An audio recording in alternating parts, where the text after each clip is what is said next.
Bonne fête de l'indépendance à tous les Congolais. Mesdames et messieurs, merci de rester fidèles à notre chaîne.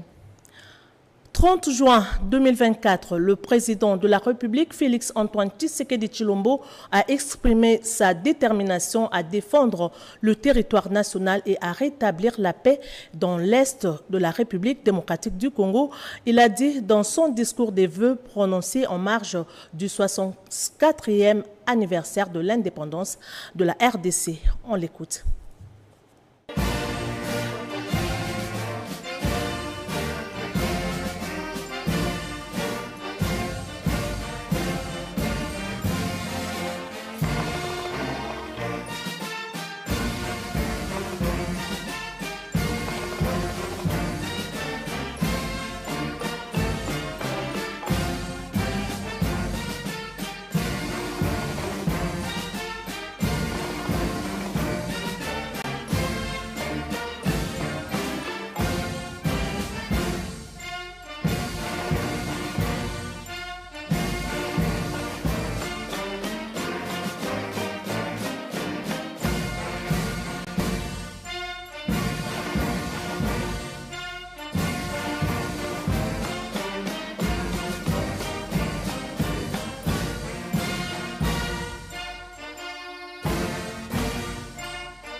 Congolaises, Congolais, mes très chers compatriotes,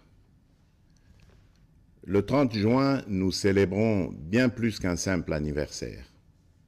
Nous célébrons l'âme de notre nation, sa force et sa résilience.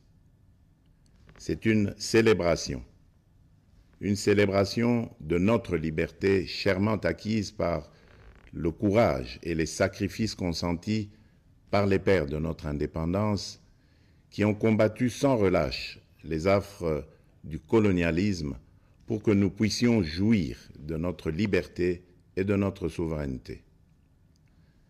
C'est ici le lieu de rendre un hommage appuyé à leur bravoure, à leur détermination et à leur vision lumineuse pour un Congo uni, libre et prospère.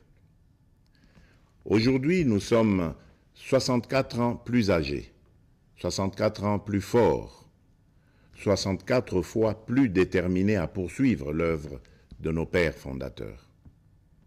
Le cheminement de notre nation nous renseigne que l'indépendance chèrement acquise est certes un choix délibéré de responsabilité, mais elle ne devient véritablement un acquis que lorsque nous en faisons un pari ambitieux. Celui de la volonté inébranlable de tout un peuple d'aller toujours vers le progrès économique et social pour un bien-être durable. Elle est un combat continu qui exige notre unité, notre solidarité et notre engagement pour un avenir meilleur pour tous. Mes très chers compatriotes, cette commémoration est marquée cette année par l'installation effective des institutions de la République et des animateurs issus du 4e cycle électoral qui a connu pour la première fois la participation d'une partie de nos compatriotes vivant à l'étranger. Ce processus est appelé à s'étendre à l'ensemble de la diaspora congolaise à travers le monde. Je me réjouis de célébrer notre marche collective vers la consolidation de la démocratie et la promotion de l'état de droit dans notre nation. Il est crucial que nous reconnaissions l'importance de ces valeurs fondamentales pour assurer une société juste, équitable et prospère pour tous. Mes très chers compatriotes, le défi sécuritaire auquel nous sommes injustement confrontés est complexe et exige une réponse collective, courageuse et déterminée de notre part. En cette journée sacrée de notre indépendance, je ne peux passer sous silence la grave situation sécuritaire qui secoue notre pays. Ce qui se passe à Kanyabayonga, à Kaini, au village du sud de Lubero ainsi que dans les territoires de Rutshuru, de Nyiragongo et du Masisi, constitue une agression flagrante contre notre souveraineté nationale et la paix de notre peuple. En ma qualité de président de la République et commandant suprême des forces armées et de la police nationale, je tiens à vous assurer de ma détermination inébranlable à défendre l'ensemble de notre territoire et à rétablir la paix. Nos vaillants soldats sont en première ligne et ensemble, nous triompherons de cette agression injustifiée. À nos frères et sœurs de Kanyabayonga et des régions avoisinantes, je veux exprimer ma profonde solidarité et ma compassion face aux souffrances que vous endurez. Votre courage et votre résilience sont une source d'inspiration pour la nation tout entière. Soyez assurés que je mets tout en œuvre pour rétablir la sécurité et protéger nos concitoyens. Je viens de tenir un Conseil supérieur de la défense élargi et des instructions claires et fermes ont été données pour la sauvegarde de l'intégrité territoriale de notre pays. Ensemble, unis et déterminés, nous surmonterons ces épreuves et nous restaurerons la paix et la sécurité dans notre chère patrie. Mes très chers compatriotes, les forces extérieures hostiles qui agressent injustement notre pays évoquent le prétexte farfelu des supposées exactions commises contre les communautés rwandophones établies chez nous. Les justifications brandies par les auteurs connus de cette agression sont manifestement dénuées de tout fondement. Je tiens à rappeler fermement que la République démocratique du Congo, fidèle à son hospitalité légendaire, respectueuse des principes humanitaires et de ses obligations internationales, a toujours, depuis son accession à l'indépendance, accueilli par vagues de réfugiés venant des pays voisins. À titre d'exemple, la République démocratique du Congo a offert son hospitalité notamment aux communautés angolaises, burundaises et centrafricaines en raison de nombreux et violents conflits qui avaient secoué leur pays en son temps. Ces dernières ont toujours vécu en harmonie avec les 450 communautés autochtones et locales. La question des réfugiés est une préoccupation majeure pour notre gouvernement et nous la traitons avec sérieux, méticulosité et compassion. Cependant, le refus persistant de notre voisin de coopérer pleinement sur des questions essentielles, telles que convenues avec le Haut Commissariat des Nations Unies pour les réfugiés, complique la résolution de cette crise humanitaire. Prenant donc la mesure de l'héritage de notre indépendance, nous augmentons sensiblement les moyens de défense et de sécurité pour protéger avec plus d'efficacité nos frontières et nos populations. C'est pourquoi j'ai instruit le nouveau gouvernement de la République d'investir prioritairement dans le renforcement des capacités de l'État à sécuriser le territoire et la population avec un budget cumulé sur les 5 ans représentant 20% du budget annuel, essentiellement destiné à poursuivre des actions de la montée en puissance de nos forces de défense et de sécurité. Honneur et courage aux vaillants soldats et combattants qui défendent loyalement la patrie au péril de leur vie. La nation ne vous oubliera pas. En cette période où notre nation est confrontée à des défis sécuritaires multiformes, j'en appelle à l'harmonie et à la cohésion de toutes les communautés pour unir nos forces, promouvoir la paix, le respect mutuel, afin de consolider la transformation socio-économique de notre pays. Debout, Congolais. Mes très chers compatriotes, les perspectives économiques pour cette année 2024 restent globalement favorables, malgré les défis persistants, notamment sur le plan sécuritaire. La croissance attendue à fin décembre 2024 devrait être supérieur à la moyenne de l'Afrique subsaharienne projetée à 3,8%. Certes, l'inflation et la dépréciation du franc congolais face aux devises étrangères pèsent sur les prix intérieurs. Mais, soutenus par des réformes économiques et des investissements massifs dans les infrastructures, les services et le secteur minier, les perspectives de croissance de la République démocratique du Congo pour 2024 restent optimistes. À partir de ces perspectives, je suis convaincu que la République démocratique du Congo est résolument engagée dans la trajectoire des pays à revenus intermédiaires grâce à la transformation de l'agriculture et de l'industrie. C'est pourquoi nous devons poursuivre les réformes, projets et actions initiées sous mon premier quinquennat qui ont produit des résultats positifs sur les structures de l'État et de la société. Il s'agit, entre autres, de la restauration de la fonction de contrôle financier et d'audit des comptes publics pour améliorer la gouvernance, la consolidation de nos réserves de change évaluées actuellement à 5 milliards de dollars américains, la gratuité de l'enseignement de base, les différents paliers de la couverture santé universelle ainsi que le programme de développement local des 145 territoires. Ces acquis seront capitalisés par les réformes initiées pour assurer une transition vers une économie plus diversifiée grâce principalement à la transformation agricole et au développement des infrastructures dans le secteur des routes, des chemins de fer, du numérique et de l'énergie. Dans ce sens, j'ai instruit le gouvernement d'accélérer dès cette année 2024 le déclenchement de la deuxième phase de ce vaste programme minerai contre infrastructure qui va contribuer à la promotion du marché intérieur et à la création d'emplois. Pour illustration, ce programme d'infrastructure permettra de relier le sud et le nord du pays. Cela va non seulement consolider notre réseau national de transport multimodal, mais aussi améliorer sensiblement la qualité de la communication à l'intérieur du pays. De même, dans le cadre de l'amélioration de la mobilité dans les grandes villes du pays, je viens de lancer les travaux de construction de la route de contournement de la capitale Kinshasa, partant de la cité de Mboudi et débouchant sur la route nationale numéro 1 par Badara, non loin de l'aéroport international de Ndjili.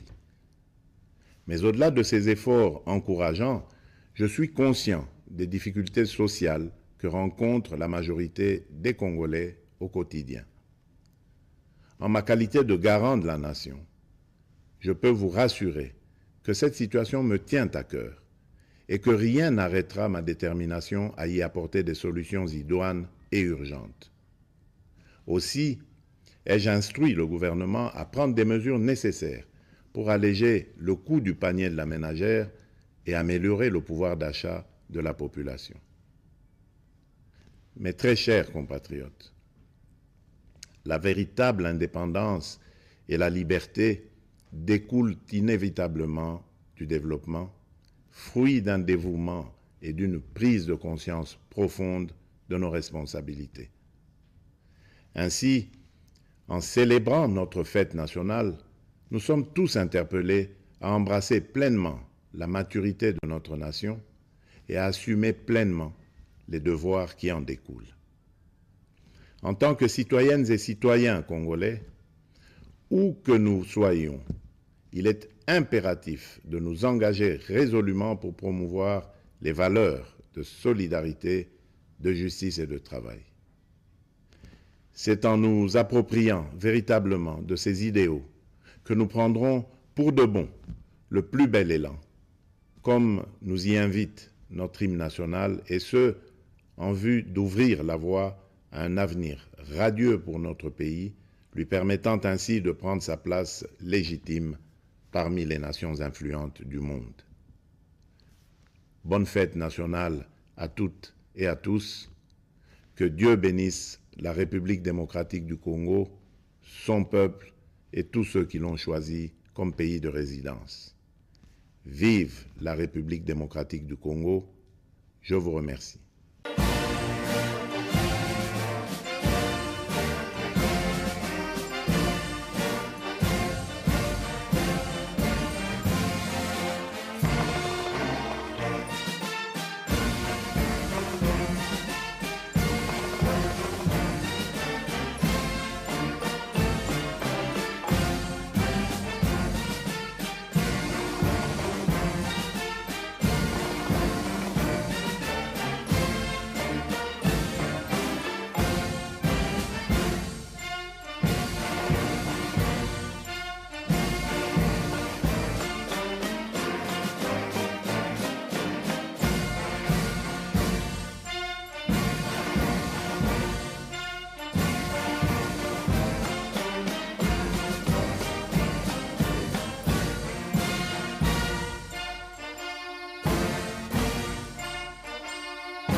Voilà. Spécial indépendance sur ce plateau, nous recevons M. Guillaume Modimola. Il est coordonnateur à la cellule des communications du chef de l'État, Félix Antoine Tshisekedi Tshilombo. Bonjour Guillaume. Bonjour madame. Nous venons de suivre l'adresse du chef de l'État. Que peut-on retenir de ce discours? Merci madame et bonne fête nationale à tous les Congolais, de partout où ils sont, de partout où ils nous suivent. Le chef de l'État, le président Félix Antoine Tshisekedi Tshilombo, est revenu encore sur l'âme congolaise, que nous réfléchissions davantage sur ce que l'âme congolaise peut nous donner en matière de toutes les disciplines scientifiques, sportives, administratives, pour que nous soyons dignes d'incarner cette nouvelle RDC. La RDC de la renaissance, de la dignité et de la crédibilité. Voilà, madame. Hormis la situation sécuritaire, le président de la République a également abordé la question liée au social. Votre commentaire?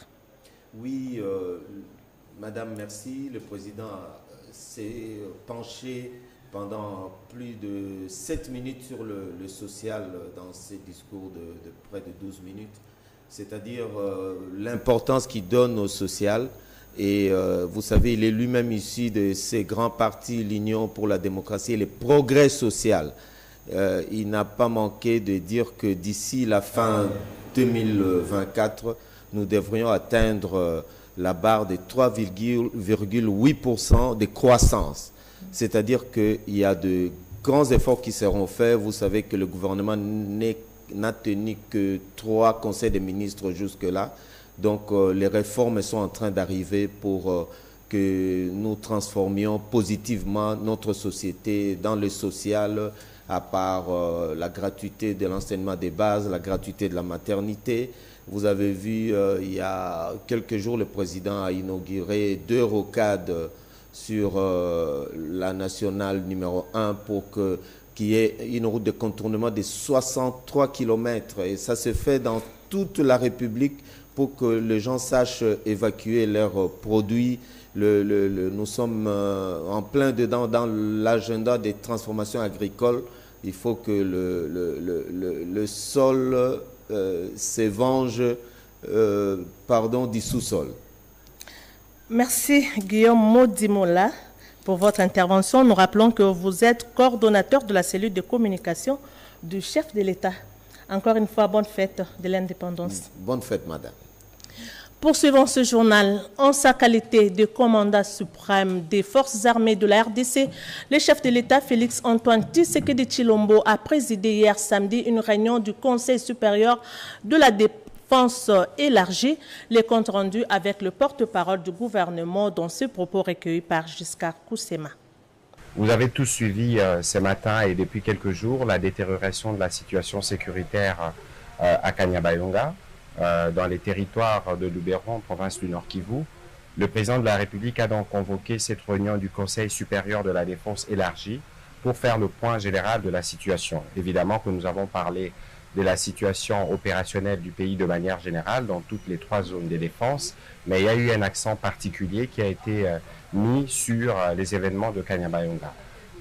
Après près de 3 heures de discussions et un tour d'horizon avec les différentes autorités militaires, des perspectives et des mesures ont été proposées au président de la République pour que les forces armées de la République démocratique du Congo puissent très rapidement remettre de l'ordre dans cette partie du pays et reprendre certaines autres localités qui ont été occupées par les forces rwandaises, parce que c'est d'elles qu'il s'agit. En même temps, le président de la République a tenu à rendre un vibrant hommage aux forces armées de la République démocratique du Congo qui défendent au prix de leur vie la patrie, et il a lancé un appel à toutes les populations de cette partie du pays, mais aussi à tous les Congolais. Il aura l'occasion de revenir sur ce que nous tous, nous devons avoir comme attitude en ces moments pour nous assurer que partout où nous sommes, nous faisons d'abord preuve de solidarité pour toutes les populations et les compatriotes qui sont touchés directement par ces événements, mais aussi la nécessité pour nous de veiller à la préservation de la patrie. Il est donc important que dans ces contextes, que les Congolais se méfient de tout ce qu'ils lisent sur les réseaux sociaux pour ne pas prêter les flancs au jeu de l'ennemi, parce que vous savez que c'est aussi sur ce terrain que les jeux se jouent, pour démobiliser les Congolais, mais aussi pour toucher le moral de nos vaillants soldats qui sont engagés sur le front. Donc ici, nous réitérons l'appel du président de la République à continuer à faire confiance aux forces armées de la République démocratique du Congo, pour lesquelles le gouvernement de la République, mais ainsi que lui-même, mettront tout à disposition pour que l'ordre puisse être rétabli, et très rapidement. Le ministre de la Défense nationale a été informé de la menace que subit le territoire de Walikale dans le Nord Kivu ces derniers temps par les M23. Le caucus des députés du Nord Kivu est inquiet. Le député national Michel Moto demande au gouvernement d'anticiper. Pour l'élu de Walikale, la RDC ne pourra plus céder une deuxième mine après celle de Rubaya. Images et commentaires. Le territoire de Walikale est menacé ces derniers temps par les groupes armés du M23. Le député national de ces territoires remplis des ressources naturelles, l'honorable Michel Moto, préconise les renforcements de la base militaire de Beroué pour que son territoire ne tombe pas entre les mains de l'ennemi. Une déclaration faite après avoir présenté ses civilités et félicité les nouveaux patrons de la défense nationale. Pour l'élu de Walikale, la RDC ne pourra plus céder une deuxième mine après celle de Rubaya. La chute de Walikale pourrait faciliter la prise en tenaille de Kisangani par l'ennemi. Nous appelons la population à rester vigilante, à garder confiance et à continuer à travailler avec nos forces de défense pour que l'ennemi ne passe pas. Le président du caucus des députés du Nord Kivu a brossé succinctement l'état des lieux de la province du Nord Kivu, notamment son volet sécuritaire qui est inquiétant. Nous avons eu des échanges constructifs et nous avons trouvé un vice-premier ministre déterminé à assainir ce secteur parce qu'il nous a promis d'y mettre de l'ordre. Mais aussi, nous avons échangé autour de la question de nos jeunes patriotes qui sont au front pour défendre leur territoire et nous a promis un accompagnement pour essayer un peu de pacifier cette partie. Chaque député a pu s'exprimer sur les différentes préoccupations, notamment la question de l'encadrement des jeunes patriotes volontaires, la permutation des officiers et le traitement des blessés de guerre et les dépendants des militaires. La situation dans les territoires de Beni, Lubero, Rutshuru et Masisi ont été évoquées par les élus du peuple. D'autres rencontres sont prévues pour l'évaluation permanente de la situation sécuritaire. 64 ans de l'indépendance, quelques Kinois ont démontré leur patriotisme à travers les achats des objets représentatifs des emblèmes du pays. Un reportage de Peggy Mukunda et Tony Djouma. Célébration du 64 ans de l'indépendance immortalisée à travers des articles aux couleurs nationales, au nombre desquels t-shirts, un petit drapeau de la République démocratique du Congo et autres objets. Dans ces magasins de Kinshasa, les décors est déjà planté afin d'inciter les patriotes à acheter leurs marchandises de circonstance. 64 ans d'indépendance, ça s'est fait, ça se célèbre parce que nous avons quitté l'époque de l'esclavagisme à la liberté de penser, d'agir et de développer notre pays. Aujourd'hui, c'est un grand jour. On a des drapeaux déjà pour le célébrer. J'ai acheté ça pour mes gosses. Ça. Donc, il y a le sac, dans le sac. Donc, on va pique-niquer. Oui, c'est pour la famille. Ouais, donc, on sera tous en couleur de nos drapeaux, quoi. Donc, de couleur de la République démocratique du Congo, notre très cher et beau pays. En juin, c'est la fête de l'indépendance. Hein.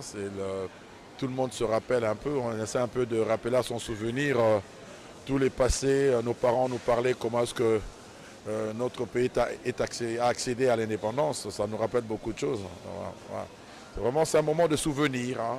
64 ans de notre pays et j'étais venue acheter le vin pour fêter le dimanche, pour célébrer. En tout cas, je suis tellement contente d'avoir l'indépendance de notre pays en tout cas. 64 ans, l'indépendance de notre pays, notre beau pays, le Congo démocratique. C'est un événement que je célèbre toujours avec beaucoup de bonheur. C'est vrai, on n'était pas là en 1960, mais il y en a qui se sont battus, qui se sont sacrifiés pour qu'aujourd'hui le Congo puisse être indépendant. Pour soutenir notre pays, encourager notre pays, pour la fête de l'indépendance. La fête de l'accession de la RDC à la souveraineté nationale et internationale, une belle opportunité pour les commerces. Là, madame, comme tous nous le savons, 64 ans de l'indépendance de notre cher et beau pays, la RDC, ça s'est fait. Nous sommes déjà dans un climat festif, ensemble avec nos clients, nos portes sont ouvertes afin d'accueillir nos clients en masse. À travers cet engouement de la population, nous pouvons dire que la date du 30 juin demeure vivante dans le cœur congolais, comme celle de sa libération du joug colonial belge et celle de sa prise en main de sa propre destinée.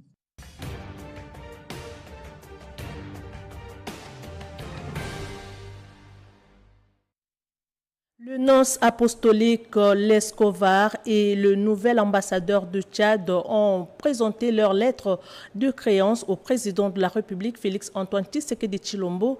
Le chef de l'État a aussi reçu au cours de la semaine une forte délégation composée de la nouvelle équipe dirigeante de la Senko, du cardinal Fridolin Ambongo et des archevêques des provinces ecclésiastiques. En début de semaine, le président de la République a effectué une visite d'État à Djamena, au Tchad. Pierre Kibambe Somoïssa, reportage. Vivement attendu dans la capitale de la République du Tchad, le président de la République Félix-Antoine Tshisekedi Tshilombo, facilitateur de la CEAC, dans les processus de transition dans ces pays, est arrivé lundi soir en Djamena où il a été élevé dans l'ordre national du Tchad. La cérémonie officielle a eu lieu au palais présidentiel lors d'un dîner offert en son honneur par son homologue tchadien Idriss Déby Itno. Cette décoration s'avère le plus haut rang dans l'échelle des distinctions honorifiques du Tchad. Le président Déby a remercié le président Tshisekedi de son action de facilitateur du processus de transition qui a abouti à l'organisation pacifique des élections libres et démocratiques dans le pays. Aux problèmes africains, des solutions africaines. En Djamena, le chef de l'État a été aussi convié à inaugurer une artère principale de la ville. Il s'agit de l'avenue rebaptisée Félix-Antoine Tshisekedi Tshilombo. Cette artère traverse le 2e arrondissement de N'Djamena, un quartier résidentiel de la capitale, un cadeau du peuple tchadien pour l'implication du président Tshisekedi dans la résolution pacifique de la crise au Tchad. La visite d'État du président de la République au Tchad s'est terminée par la signature de 3 accords de coopération à l'issue du tête-à-tête avec son homologue tchadien. Le Tchad et la RDC ont signé un accord cadre de coopération globale, un accord d'exemption des visas réciproques pour les citoyens de chaque pays et un accord pour des consultations diplomatiques régulières. À Kinshasa, à la Cité de l'Union africaine, les gouverneurs et vice-gouverneurs des provinces nouvellement élus ont été reçus par le président de la République Félix-Antoine Tshisekedi Tshilombo. une occasion pour eux de présenter des civilités au chef de l'État et de recevoir ses orientations concernant la gestion de leurs entités respectives. Le président de la République veut voir des gouverneurs qui répondent à sa vision. Il veut des gouverneurs qui sont sur le terrain et non dans des bureaux, a indiqué en substance le porte-parole de la délégation, le gouverneur du Haut-Katanga, Jacques Yaboula, au sortir de cette rencontre. Au chapitre de la Cité de l'Union africaine, le président de la République, Félix Antoine Tshisekedi Tshilombo, a reçu les lettres de créance du nonce apostolique et du nouvel ambassadeur de Zimbabwe, reçu le premier par le chef de l'État, Monseigneur Mitja Leskovar, nonce apostolique et des nationalités slovènes, docteur en droit au service diplomatique du Saint-Siège. Monseigneur Leskovar a été nommé nonce apostolique en RDC le 15 avril 2024. Il remplace à ce poste Monseigneur Ettore Balestrero. Le diplomate David Singaouke a présenté ses lettres de créance au chef de l'État en qualité d'ambassadeur extraordinaire et plénipotentiaire des Zimbabwe en RDC. Général à la retraite, il a gravi les échelons de l'armée du Zimbabwe jusqu'au rang de chef d'état-major général.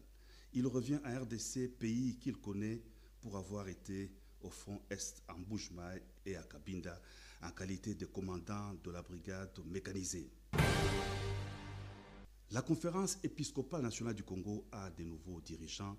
Monseigneur Fulgence Muteba a été élu président de la SENCO. Il travaillera avec Monseigneur Étienne Ongeyo-Hwan, premier vice-président, et Monseigneur Jean-Bertin Nadongue, deuxième vice-président. En pleine assemblée plénière, la SENCO a constitué une forte délégation composée notamment du cardinal Fridolin Ambongo, archevêque de Kinshasa, et des archevêques représentant les provinces ecclésiastiques pour présenter au chef de l'État, Félix Antoine Tshisekedi Tshilombo, la nouvelle équipe de la conférence épiscopale nationale du Congo et échanger avec le Père de la Nation sur la situation du pays. Dans une parfaite harmonie, au cours des échanges de plus de 2 heures, la nouvelle équipe de la SENCO a rassuré le président de la République de son ouverture. Elle travaillera avec le chef de l'État pour le bien de la population, a renchéri Monseigneur Cholet, le secrétaire général de la SENCO.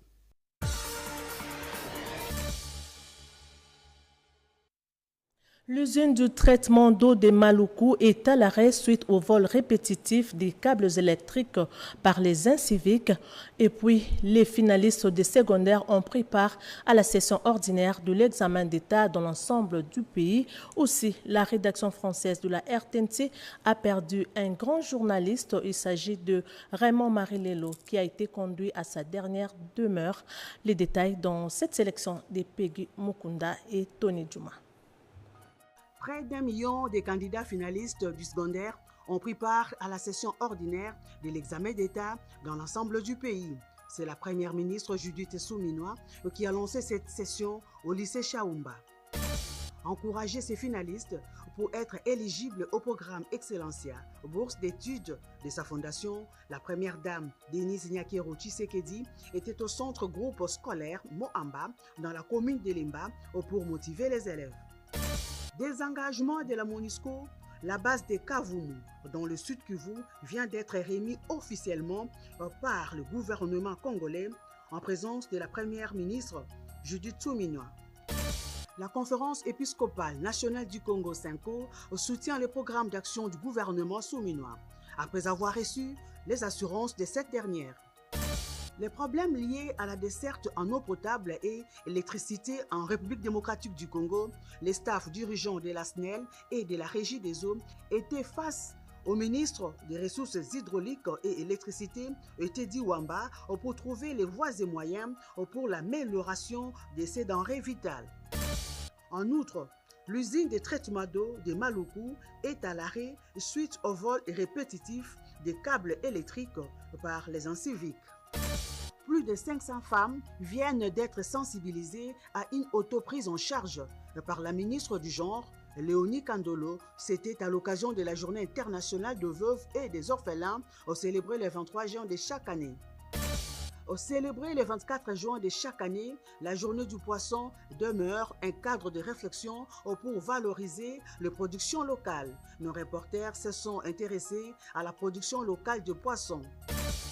La rédaction du journal télévisé vous a également proposé un focus sur l'état d'insalubrité de la ville-province de Kinshasa où des ordures ont élu domicile et la population vit dans des conditions difficiles.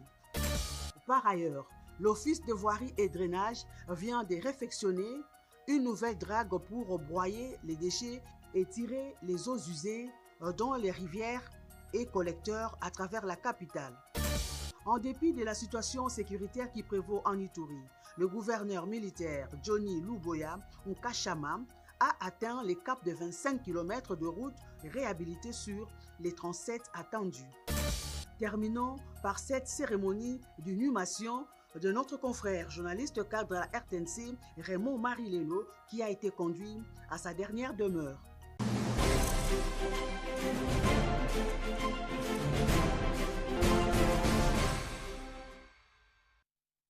Dans ce dossier, notre consoeur Fifi Mukundi nous présente quelques sites historiques collés à l'histoire de l'indépendance de la RDC. Nous citons la place du 4 janvier, l'IMK, le quartier Fokobel appelé Kimbangu ainsi que le palais de la Nation. Suivez.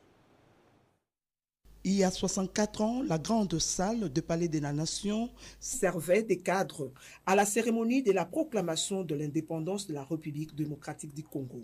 Après les 3 discours prononcés pour la circonstance, un document historique fut signé pour boucler la boucle. Il s'agit de l'acte de l'indépendance.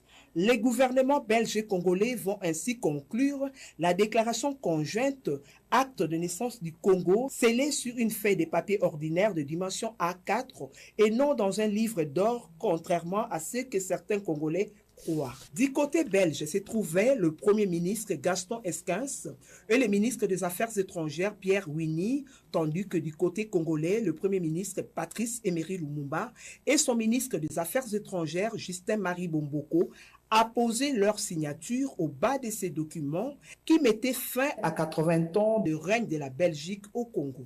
Le discours du roi Baudouin a été bien passé. Kasavubu mêmement. Mais quand Lumumba a pris son discours, quelle ambiance! Jusqu'à un petit geste seulement que j'avais vu, grattant sur le couche de Kasavubu. Suivez ton type ce qu'il est en train de dire. Mais nous suivons, il y avait les écrans géants. Mais nous étions tous contents.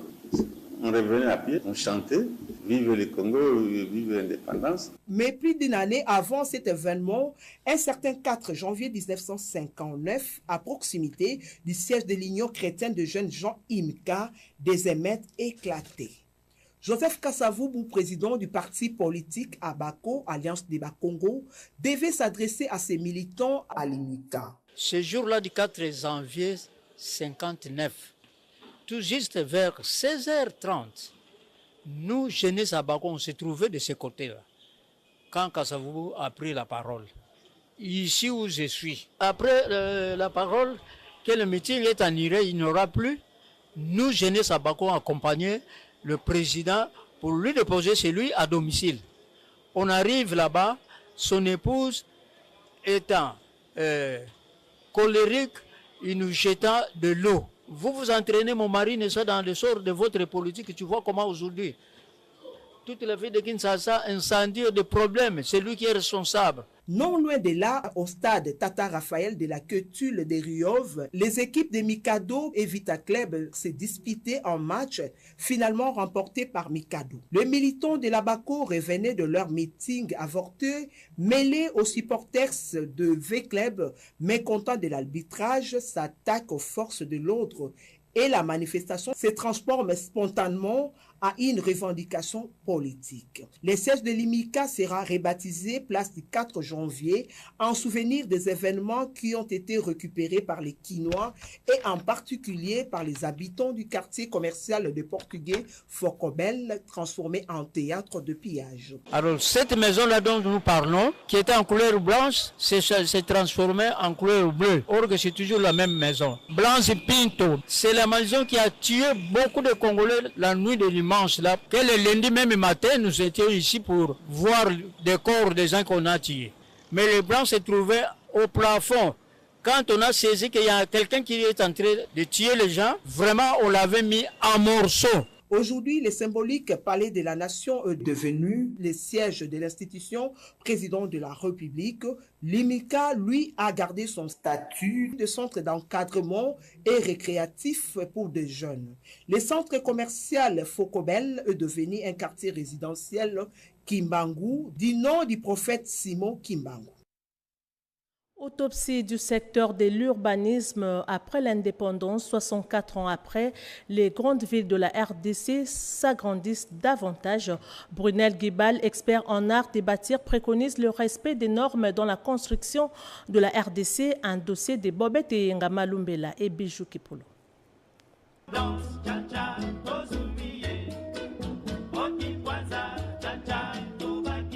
Depuis l'indépendance, les grandes villes de la RDC subissent des mutations. Brunel Guibal, expert en art de bâtir, rappelle la métamorphose subie par les villes de la République. Aujourd'hui, on fait des lotissements en désordre. Il n'y a pas de réseau, il n'y a pas d'évacuation d'eau, pas de téléphone, il n'y a pas d'électricité. Tout ça, c'est une évolution négative parce que la ville est en train de s'étendre à l'est sans infrastructure de base, sans accompagnement, même une politique des infrastructures, une politique d'urbanisme, une politique d'habitat. Et les plus grands problèmes aussi, ce sont les normes. Nous continuons à utiliser les normes ISO, ce sont des normes occidentales. Mais est-ce que nous devons rester avec ces normes-là? Nous dépendons encore de l'Occident de beaucoup de choses. De tout ce qui précède, quelques pistes de solutions sont envisageables. Je pense que nous, les techniciens, nous devons faire des états généraux pour qu'on réfléchisse, chercher une architecture, un urbanisme, les codes d'urbanisme congolais.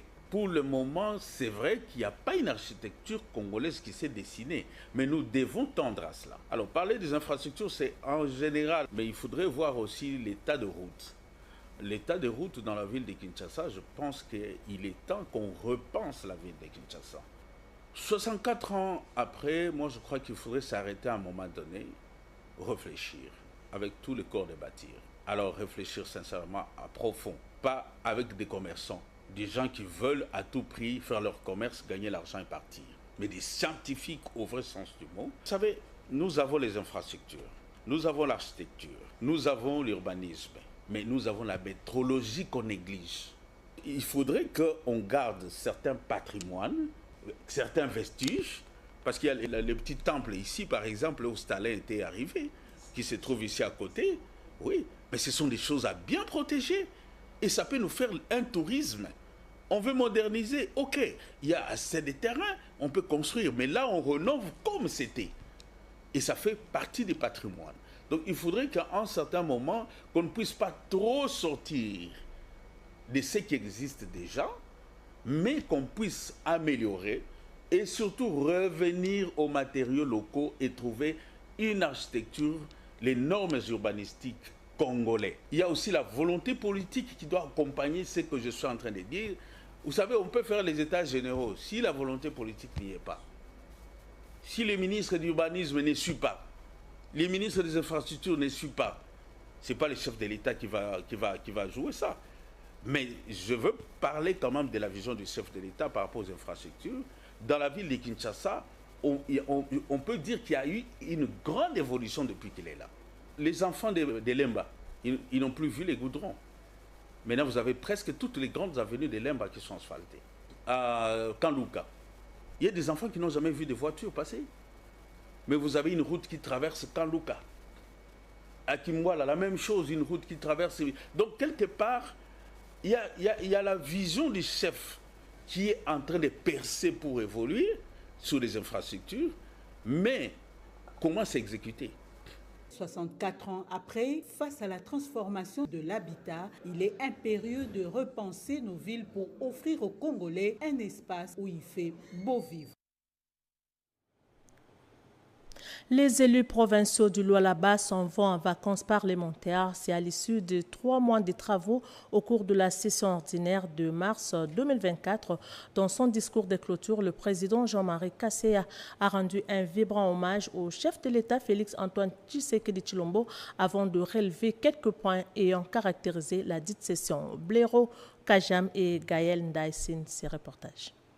Un discours de clôture de la session ordinaire de mars 2024, simple, souple et concis. L'honorable président de l'Assemblée provinciale du Lualaba, Jean-Marie Kasseya, y a ainsi relevé des points allant dans le sens de faire avancer les choses après avoir rendu un vibrant hommage au chef de l'État, Félix-Antoine Tshisekedi, garant du bon fonctionnement des institutions. C'est aussi pour moi l'occasion ici de rendre un hommage vibrant et mérité à son Excellence Félix-Antoine Tshisekedi Tshilombo, président de la République et chef de l'État, garant du bon fonctionnement des institutions et artisan de la paix, qui ne se lasse jamais dans la recherche et la consolidation de la paix et de la tranquillité de notre pays afin de matérialiser sa vision. Le speaker de l'Assemblée provinciale du Lualaba a ensuite salué l'engagement responsable des élus provinciaux dans le choix des gouverneurs, vice-gouverneurs ainsi que sénateurs. Ceci augure une bonne collaboration entre l'exécutif et l'Assemblée provinciale, comme ce fut le cas avec le gouvernement provincial sortant. Concernant l'actualité, Jean-Marie Kasseya a évoqué l'avènement de la toute première femme à la primature en République démocratique du Congo, Madame Judith Soumimwa. Excellence Madame le gouverneur de la province du Lualaba, ici représenté. La session de mars 2024 a connu diverses actualités nationales, parmi lesquelles la nomination de la première ministre, Madame Judith Soumimwa et l'investiture de son gouvernement, dont les discours ont mis l'accent sur les mécanismes de collaboration avec les parlements. Les travaux exécutés à l'Assemblée provinciale du Lualaba n'ont pas échappé à ce discours magistral. C'est notamment la mise en place des commissions permanentes et groupes parlementaires avant qui ne souhaitent une heureuse fête de l'indépendance à tous. Fin de ce journal de Fifi Mukundi et Yolande Voka. Mesdames et messieurs, merci pour votre fidélité. Bonne fête de l'indépendance à tous.